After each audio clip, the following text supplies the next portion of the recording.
My name is Mansi Saraswati. I am from Madhya Pradesh. I have my big brother who is pursuing BTech from IIT Kharagpur.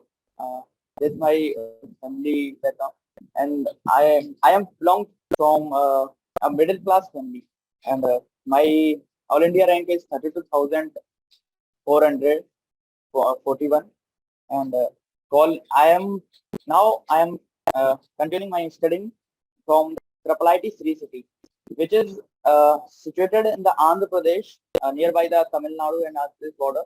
And मैंने अपनी branch CSE को select करा because recently जितने भी सारा मतलब मेरा बड़ा भाई है, उसने मेरे को सजेस्ट करा था कि तुम सीएसई लो क्योंकि CSE is the most precious branch in the entire B Tech all branches. तो मैंने बीटेक का सीएसई ब्रांच चूज करा था। एंड मैंने why I choose this branch because मैंने अपने एडवांस खत्म होने के बाद मैंने कुछ रिसर्च करा था सभी बीटेक जितने भी ब्रांच है उनके बारे में। तो मुझे सबसे ज्यादा यूनिक चीज कंप्यूटर साइंस लगा था, क्योंकि मैंने आज तक कंप्यूटर साइंस की चीज लैंग्वेजेस के बारे में कुछ नहीं पढ़ा था, तो मुझे कुछ नया सीखना था, इसलिए मैंने बीटेक का सीएससी ब्रांच चूज करा। तो ये मेरा इंट्रोडक्शन है। मेरा सबसे बड़ा मोटिवेशन मेरा बड़ा भाई है, क्योंकि जब मैं 10th क्लास में आया था तो मैंने डिसाइड कर रहा था कि मैथ्स लूंगा, बट मैथ के बाद क्या करना है लेके ये नहीं पता था। तो एक दिन मेरा भाई और मैं साथ बैठे थे, तो उसने बताया था मुझे तो what is IIT and what is preparation of JEE etcetera. इससे तुम्हें फ्यूचर में क्या मिलेगा, इंजीनियर बन के तुम क्या करोगे, अपने देश में क्या योगदान दोगे। सर मैंने 3 तरह से मतलब अपनी स्टडी को बांट रखा था कि सबसे पहले मैं अपना खुद का स्टडी करता था, self study most most of the progress. And उसके बाद कुछ क्लासेस मैंने किसी इंस्टीट्यूट में लगाई हुई थी coach as a coaching. And तीसरा मेरा भाई सबसे बड़ा बताता था हर चीज को, जो कॉन्सेप्ट मुझे कोचिंग पे समझ नहीं आता था वो मैं मेरा भाई बताता मुझे। तो सबसे मतलब योगदान मेरा भाई का ही है आईआईटी के। और सबसे इम्पोर्टेंट पॉइंट, जब तक आप सेल्फ स्टडी नहीं करोगे तो आप इसमें कुछ नहीं कर पाओगे, कोई भी कितना भी समझा दो। तो वो जैसे ही मैंने मतलब मैं 11th में आया था, तो सबसे बड़ा प्रॉब्लम था कोरोना उस टाइम का, क्योंकि कोरोना में सारी मतलब क्लासेस सब बंद हो चुकी थी, और रिसेंटली उस टाइम पर ऑनलाइन क्लासेस भी स्टार्ट नहीं हुई थी, क्योंकि ऐसा कोई रोक मतलब सब कह रहे थे सब पहले ये कोरोना खत्म हो उसके बाद क्लासेस स्टार्ट। बट मैंने अपना क्लास मतलब ऑनलाइन नहीं था, तो मैंने अपने भाई से पढ़ना स्टार्ट कर दिया था लेकिन टाइम पर। और दूसरी परेशानियां मेरे लिए आई थी, क्योंकि जो मैं 10th तक मैं हिंदी मीडियम पढ़ा हुआ था, बट और उसके तुरंत बाद मैंने इंग्लिश मीडियम को ज्वाइन करा था। तो ये भी एक मतलब फेस था मेरा, एक प्रॉब्लम था। और अगेन एक प्रॉब्लम आई थी मेरे लिए 12th क्लास में। 10th क्लास में जैसे मेरे एक रिलेशन में कोई खत्म हो गए थे, तो उधर का इतना प्रेशर हो चुका था पढ़ाई का कि उधर भी संभालना है इधर भी संभालना है, तो इसका सबसे ज्यादा प्रॉब्लम आई थी। तो यही थी सबसे ज्यादा बड़ी प्रॉब्लम। सर जहाँ तक हम एनसीईआरटी बुक्स की बात करते हैं, तो एनसीईआरटी बुक्स सबसे ज्यादा मटेरियल गेन करने वाली चीज है। मतलब उनको अगर पढ़ लिया अच्छे से तो तुम्हें एक्स्ट्रा कोई कोचिंग लेने की जरूरत नहीं है। बट जब तक आप कोई टॉप पोजीशन हासिल ना करते हैं, टॉप पोजीशन हासिल करने के लिए कुछ एक्स्ट्रा एफर्ट भी चाहिए एनसीईआरटी के साथ। लेकिन अगर आप किसी कोचिंग से मतलब नहीं कर पा रहे हैं, तो एनसीईआरटी बुक्स को इतना अच्छे से दिया गया है कि आप उनको पढ़ के अच्छी रैंक ले सकते हैं। तो most of the probable the NCERT books chemistry के लिए सबसे ज्यादा अच्छी है। केमिस्ट्री मैंने खुद एनसीईआरटी बुक से पढ़ा था। सर फिजिक्स में मैं रेफर करना चाहूंगा एच.सी. वर्मा, मतलब एक प्रोफेसर है आईआईटी कानपुर में। उनकी बुक है वो, इतनी अच्छी बुक है, उसमें इतने अच्छे क्वेश्चंस दिए गए हैं, इस हिसाब से क्वेश्चन दिए गए हैं कि आपके एक एक कॉन्सेप्ट क्लियर हो जाएगा। और दूसरी मैथ का बुक है। मैथ की बात करें तो बहुत सारी बुक आती हैं। एक तो D C. Verma, R C. Verma, D C. Pandey, sorry, ये बुक है। मैंने उनको मतलब मैथ के लिए मैंने कोई एक विशेष बुक को प्रेफर नहीं करा था, मैंने सभी बुक से कुछ ना कुछ करा था। तो अब केमिस्ट्री ये फेज मेरे लिए भी आया था कि मेरे को कुछ चीजें याद नहीं होती थी, मैं ज्यादा था बैलेंस ही भूल गया, ये हो गया। फिर मैंने इसको एकदम से अच्छा करने के लिए मैंने इसको अपने जोड़ने लग गया था, जैसे हर चीज को जोड़ने लग गया था अपनी लाइफ से। जैसे अगर बैलेंस ही है तो मैं उसको इमेजिन करता था कि एटॉम ऐसा है, तो इस हिसाब से मैं उसको भूलता नहीं था कभी भी, एक बार इमेजिन करने के अलावा। जैसे एक रिएक्शन है केमिस्ट्री में, उसको याद करना है, रीमर टीमन रिएक्शन जैसे बहुत सारी रिएक्शन होती है, तो मैं उनको इमेजिन करता था कि पहले ये बना, इसमें ये वाला बॉन्ड टूट के ये मतलब डबल बॉन्ड टूट के सिंगल बॉन्ड बना, फिर ऐसे हुआ ऐसे हुआ, मतलब इमेजिन करने से आपको केमिस्ट्री अच्छे से याद हो जाएगी, ज्यादा एफर्ट डालने की जरूरत नहीं पड़ेगी कि रटना है पूरा रट।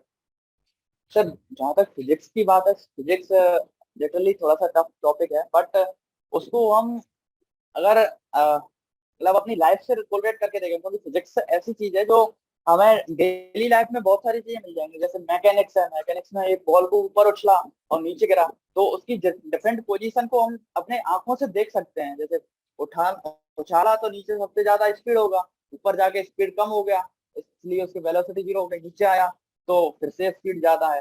तो ऐसे हम इसको मतलब अपने हिसाब से देख सकते हैं। और कुछ टॉपिक्स हैं जैसे इलेक्ट्रोस्टैटिक्स है, तो उसमें हम इमेजिन तो नहीं कर सकते, बट उसको क्वेश्चंस के माध्यम से अच्छा सा कर सकते हैं। मतलब जैसे कोई क्वेश्चन करा है तो उसको हम अच्छे से समझ के क्या क्या क्या हो रहा है एक एटम के अंदर, कैसे कैसे बॉन्ड बने हुए हैं, तो ऐसे हम उसको भी अच्छा कर सकते हैं। सर मैथ में प्रैक्टिस मांगता है वैसे, मैथ जितना आप प्रैक्टिस करोगे उतना ज्यादा अच्छा होगा, बट एक मैं तरीका बता रहा हूँ जिससे मतलब ज्यादा प्रैक्टिस ना करते हुए भी आप अच्छा कर सकते हैं मैथ। जैसे आपको एक स्ट्रिक बनानी है, जैसे पर डे आपको 10 क्वेश्चन सॉल्व करने हैं, ये आपका डिटर्मिनेशन होना चाहिए। भले भले ही ज्यादा क्वेश्चन ना हो, बट 10 क्वेश्चन हो, 2 क्वेश्चन हो सकते हैं, 2 क्वेश्चन होंगे पर क्वालिटी क्वेश्चन होंगे। और डिफरेंट क्वेश्चन ट्राई करने की कोशिश करें कि जैसे एक ही कॉन्सेप्ट के 10 क्वेश्चन नहीं करना, बल्कि 10 क्वेश्चन 10 अलग अलग कंसेप्ट के करना।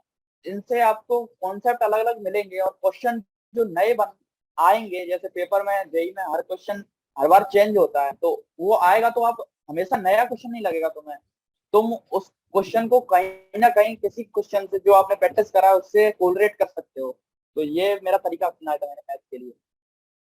सर ये मतलब जो नॉर्मल आईआईटी जे प्रेयर है, उसके जीवन में ये आता है फेज के कभी ना कभी उसको केमिस्ट्री ज्यादा पढ़ लेता है, या कभी फिजिक्स ज्यादा पढ़ रहा है पूरे दिन भर में, कभी मैथ ज्यादा पढ़ रहा है।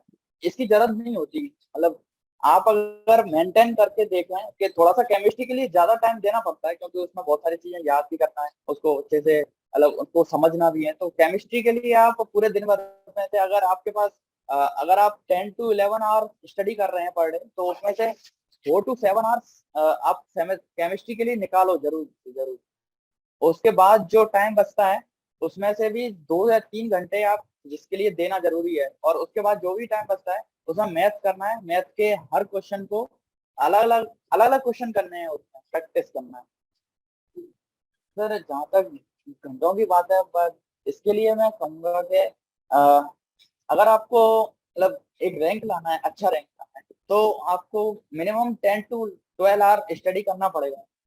कुछ लोग होते हैं जो 16 to 15 आवर्स मतलब पढ़ते हैं, बट फिर भी उनका रिजल्ट नहीं आ पाता, इसलिए क्योंकि वो 10 to 11 आवर्स मतलब 10 to 15 आवर्स स्टडी तो कर रहे हैं, बट उसको अच्छे से समझ नहीं रहे हैं। तो आपको ये करना है कि 10 to 12 आवर पढ़ना है, अच्छे से पढ़ना है, लेकिन भले ही और कम कर सकते हैं इसका हावर, मतलब 8 to 10 आवर्स कर सकते हैं, बट अच्छे से करना है। और जो टाइम है वो उसमें लगे रहना है, बस उस टाइम पर आपको डिस्ट्रक्शन को दूर रखना है। जेई का कुछ बेस्ट प्रिपरेशन टाइम होता है 11, मतलब 10th के बाद आप जैसे ही 11th में जाते हैं, क्योंकि जेई के जो सिलेबस में 11th और 12th के बहुत सारे मतलब 11 12 ही मोस्टली आता है, तो आपको 11th से स्टार्ट कर देना है, क्योंकि अगर आप 12th से स्टार्ट कर रहे हैं तो 11th का जो पार्ट है 40 to 50% जेई का, वो आप अच्छे से कवर नहीं कर पाएंगे। इसलिए आपको जरूरत है कि आप 11th से ही स्टार्ट करें। ओके हाँ, मतलब ये एक थोड़ा सा प्रॉब्लम होता है हर स्टूडेंट को कि कुछ दिन पढ़ने के बाद आप डिमोटिवेट होने लगते हो। तो ऐसी स्थिति में आप मतलब कोई ऑनलाइन वीडियो उठा के मत देखना कि जैसे कोई बता रहा है आपको ऐसे पढ़ो, इससे और ज्यादा डिमोटिवेशन आएगा। बल्कि ऐसी स्थिति में आप कर सकते हैं कि जो जो चीज आपको डिमोटिवेट कर रही है उसको थोड़ी देर के लिए साइड रखो, और जो आपको मतलब सबसे ज्यादा प्यारी है पढ़ने में, कोई ना कोई एक सब्जेक्ट ऐसा होता है जो सबसे ज्यादा प्यारा होता है। जैसे मेरा केमिस्ट्री था, केमिस्ट्री में भी ऑर्गेनिक केमिस्ट्री, तो मैं उसको पढ़ने लग जाता था, और जैसे ही उसमें थोड़ा सा अच्छा हुआ मेरा तो मैं इधर कर लेता था। और डिमोटिवेट होने की तो जरूरत नहीं है इसमें, क्योंकि कुछ कुछ चीजें होती हैं जो आपको समझ नहीं आ रही हैं, उसको थोड़ा सा और टाइम देना पड़ता है। थोड़ा सा उसको अच्छे से टाइम दीजिए, कुछ क्वेश्चन बनाइए उनके, पहले ज्यादा अच्छे क्वेश्चन नहीं बनाए तो सिंपल सिंपल क्वेश्चन बनाइए। जैसे ही आपको कॉन्फिडेंस आता है तो और ऊपर जाइए। तो ऐसे आप इसको नॉर्मलाइज कर सकते हैं। सर सेल्फ स्टडी के लिए आपको मस्ट है कि जो आप पढ़ रहे हैं कहाँ से पढ़ रहे हैं ये भी आपको सबसे पहले देखना है। कि अगर आप एनसीईआरटी पढ़ रहे हैं तो उसको एनसीईआरटी में भी कुछ क्वेश्चन, अगर आप मैथ की बात करें तो उसमें मैथ के कम क्वेश्चन है प्रैक्टिस के लिए, तो आपको कुछ एक्स्ट्रा बुक की जरूरत पड़ेगी प्रैक्टिस के लिए। केमिस्ट्री के लिए आपको एकदम एनसीईआरटी से अच्छे से नोट्स बनाने हैं एक एक चीज का, तो जिससे आप केमिस्ट्री क्लियर हो जाएगा आपका। फिजिक्स के लिए आपको मतलब जैसे अगर आप सेल्फ स्टडी कर रहे हैं तो प्रेजेंट में यूट्यूब पर बहुत सारा कंटेंट पड़ा हुआ है, तो उसकी हेल्प भी ले सकते हैं आप। तो इससे सेल्फ स्टडी बहुत ज्यादा आसान हो जाएगा। सर जैसे मैं आपको इसमें 3 महीने बचे हुए हैं आपके पास, मैं कंडीशन लेके चल रहा हूँ। आपके पास 3 महीने हैं तो आपको प्रिपरेशन करना है एग्जाम के लिए। तो 3 महीने में आप मतलब अगर पहला महीना है तो पहले महीने में आप ऐसा कीजिए कि जो आपकी चीजें कम है, मतलब एक टेबल बनाइए जिसमें आप सब्जेक्ट का नाम लिखिए, उसमें सब्जेक्ट में भी आप टॉपिक का नाम लिखिए। तो उसमें 3 कंडीशन लिखिए, गुड, बेटर और बेस्ट। कोई भी चीज ऐसी नहीं होती जो आपको बिल्कुल नहीं आती, कुछ ना कुछ तो उसमें आता ही होगा। तो उसमें आपको कैटेगराइज करना है हर सब्जेक्ट के हर टॉपिक को। और जो टॉपिक आपका बेड में आता है, मतलब गुड में आता है only, तो उसको आपको पहले 1 महीना अच्छे से करना है। उसके बाद जो अगले महीना है उसमें आपको जो बेटर वाले थे उनको करना है, और जो बेस्ट वाला चीज है वो उसको लास्ट वाले महीने में करना है। क्योंकि स्टूडेंट कुछ होते हैं जो मतलब जो उनकी बेस्ट बेस्ट चीज है उसको लास्ट के दिनों में छोड़ देते हैं, क्योंकि दूसरी चीजों को कवर करने के लिए। और इसी से उनका रिजल्ट थोड़ा कम हो जाता है, क्योंकि जो उनका बेस्ट चीज था उनको उन लोग स्टूडेंट ने उसी को नहीं पढ़ा, तो जिससे उसी चीज में जो मतलब आपको बेस्ट है उसी में कम नंबर कम आ जाते हैं, वो गलत हो जाता है किसी ना किसी मिसकंसेप्शन के कारण। और लास्ट के दिनों में केमिस्ट्री का अच्छे से रिवीजन करना चाहिए। ऐसा देखा जाता है कि मतलब 1 महीने में मेरे साथ भी हुआ था थोड़ा बहुत कि पढ़ने का बिल्कुल नहीं मन करता था, कुछ और करो, बिल्कुल नहीं पढ़ना है, ऐसा कंडीशन मतलब दिमाग में विचार आते हैं। बट ऐसा नहीं है, इन ऐसे विचारों को थोड़ा सा साइड में रख के अपने मन को कंट्रोल करना चाहिए। और जो आपको मतलब ऐसी स्थिति में अगर आप जैसे स्ट्रेसफुल हैं तो सबसे ज्यादा आपको टॉपिक भी कवर करने हैं लास्ट महीने में, तो आप एक प्लेन पेपर निकालिए जो एक्सेल सीट का आता है। तो उस पेपर में आप जो एक चैप्टर उठाकर उसी के नोट्स बनाइए, शॉर्ट नोट्स ओनली, जिसमें आपको फॉर्मूला है उसके जो मेन पॉइंट है वो उनको लिख लीजिए। और ऐसे फॉर्म ऐसे करके हर चैप्टर के लिए आप एक एक एक पेज के शॉर्ट नोट्स बना लीजिए, इससे आपका रिवीजन अच्छे से हो जाएगा। और जो आप लिख रहे हैं उससे आपको इतना ज्यादा मतलब पढ़ने का भी मन करेगा उसको, क्योंकि आप उसमें जिस चीज को लिखते हैं साथ में तो उसका आपके मतलब मन पर अच्छा प्रभाव पड़ता है। और एक बार आप उस चीज को लिख रहे हो तो हमेशा याद रह जाती है ज्यादातर, ऐसे आपको रटने की भी ज्यादा जरूरत नहीं पड़ेगी। सबसे मतलब मेरी कुछ मिस्टेक्स है मैं बता रहा हूँ। एक तो मेरे मिस्टेक ये था कि मैं हर चीज मतलब हर टॉपिक को एक दिन पकड़ लेता था, जैसे किसी दिन केमिस्ट्री पकड़ ली मैंने, किसी दिन मैथ्स पकड़ लिया पूरा। तो आपको ऐसा नहीं करना है, आपको हर सब्जेक्ट को साथ साथ लेके चलना है। एक मिस्टेक तो मेरी ये थी। और दूसरा मेरी मिस्टेक थी कि मैंने कुछ जो चैप्टर्स थे उनको ऐसे अभी मैंने छूट गया चैप्टर, छूट जाता है कभी कभी, कोई ना कोई प्रॉब्लम आ जाती है, घर में आ जाती है या किसी और प्रॉब्लम है, वो चैप्टर छूट गया तो मैंने उसको टालता गया कि एक चैप्टर अभी नहीं हुआ है तो चलो आगे देख लेंगे, अगले महीने देखेंगे, कुछ दिनों बाद। नहीं, ऐसा नहीं करना है।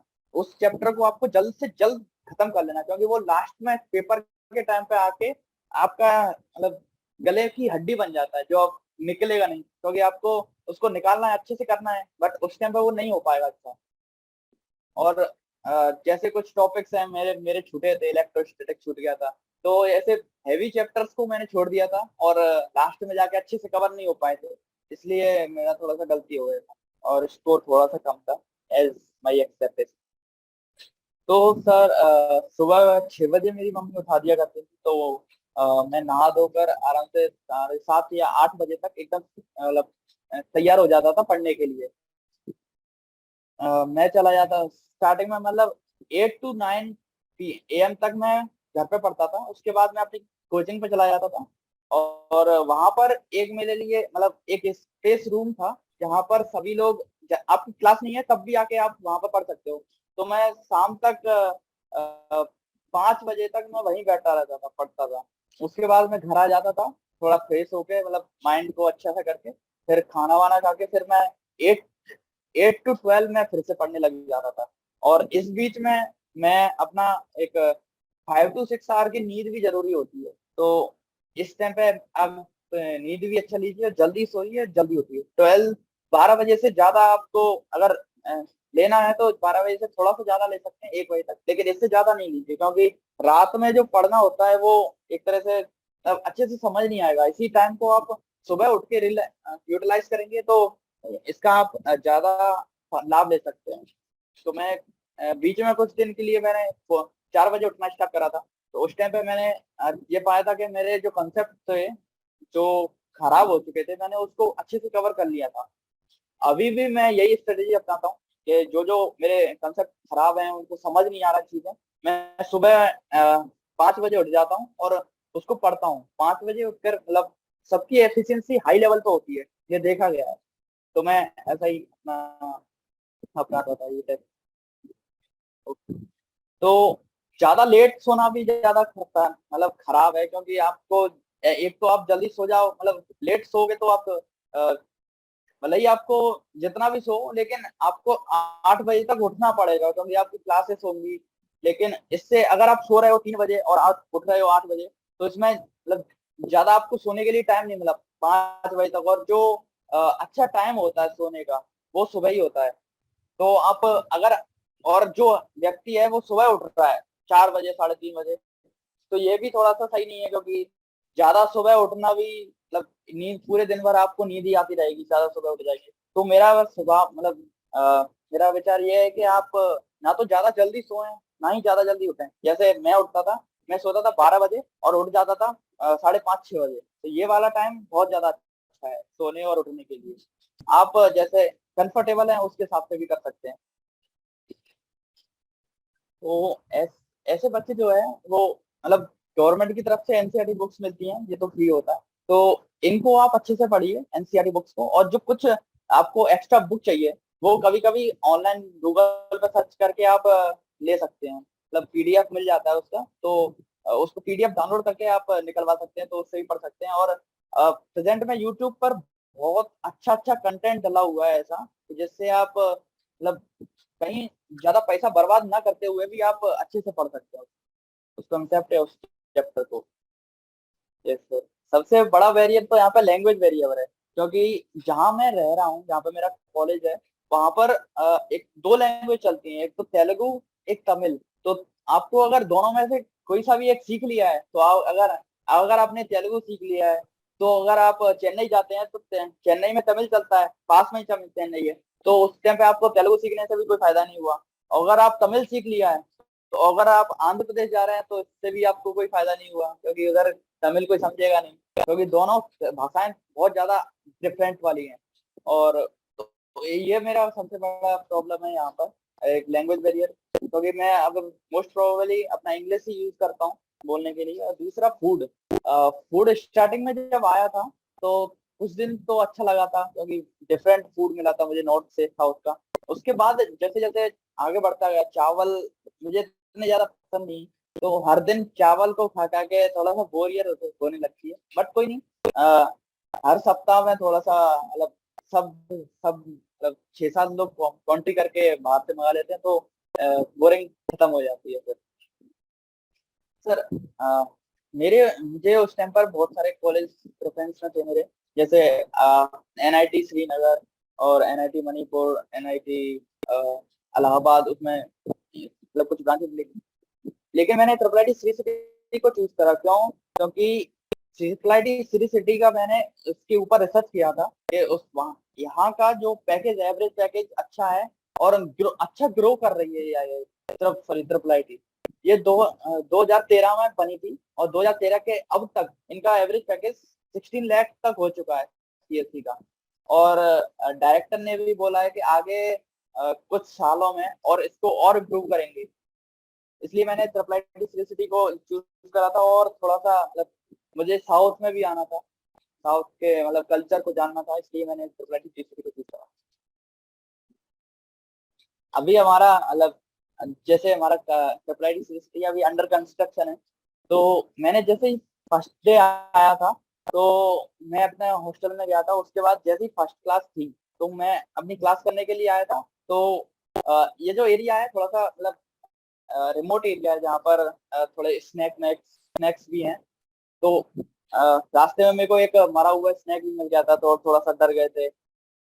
और वहां पर अंदर जाके जैसे ही सर ने हमको पढ़ाया, तो बहुत अच्छा लगा, और नई नई चीजें पढ़ के। तो ये मेरा फर्स्ट एक्सपीरियंस था। यहाँ के सीनियर बहुत ही अच्छे मतलब स्वभाव वाले हैं। आपको कुछ भी चीजें नहीं आती तो आप सीधा उनसे जाके पूछ सकते हैं, भैया बोल सकते हैं आप उनको सीधा, मतलब कोई भी कुछ नहीं कहेगा। आप बस उनसे पूछिए, और कुछ नहीं है। जैसे मैं मेरा इंस्ट्रक्शन मैं आपको बताता हूँ कि एक यहाँ पर इंस्ट्रक्शन प्रोग्राम होता है कि जो सीनियर्स और जूनियर्स को मतलब कुछ घंटे के लिए छोड़ा जाता है, जो उसमें आप सीनियर्स के साथ अच्छी जान पहचान कर सकते हैं। तो ये हमारी ट्रिपल आईटी का थोड़ा सा अच्छा कल्चर है कि जो सबको सीनियर्स को साथ बैठा के और जूनियर्स से के साथ इंटरेक्शन कराते हैं। तो इससे आप सीनियर्स को जान सकते हैं, उनके साथ फ्रेंडशिप कर सकते हैं। और रैगिंग नाम की चीज तो कोई होती नहीं है, मैंने तो नहीं देखी अभी तक। मैं उनको मैसेज देना चाहूंगा कि अगर अगर आप प्रिपरेशन कर रहे हो, 11th में हो, तो 11th के अच्छे कंसेप्ट पढ़ो और प्रैक्टिस पे ध्यान दीजिए। और अगर आप 12th में हो, तो आप कॉन्सेप्ट पर ध्यान दीजिए, प्रैक्टिस एक बार को, क्योंकि 12th में है तो आपको बहुत सारे कंसेप्ट करने पड़ते हैं। 12th का सिलेबस भी बड़ा होता है, तो हर हर कॉन्सेप्ट को अच्छे से पढ़ना है। और एक आपको ड्रीम सेट करना है कि आपको यहाँ मुझे इस आईआईटी में जाना है, एक बड़ा ड्रीम जिसके पीछे आप जा सकते हैं, उसको आप अचीव करना चाहते हैं, तो उस ड्रीम को सेट करिए सबसे पहले। तो ये मैं मैसेज देना चाहूंगा।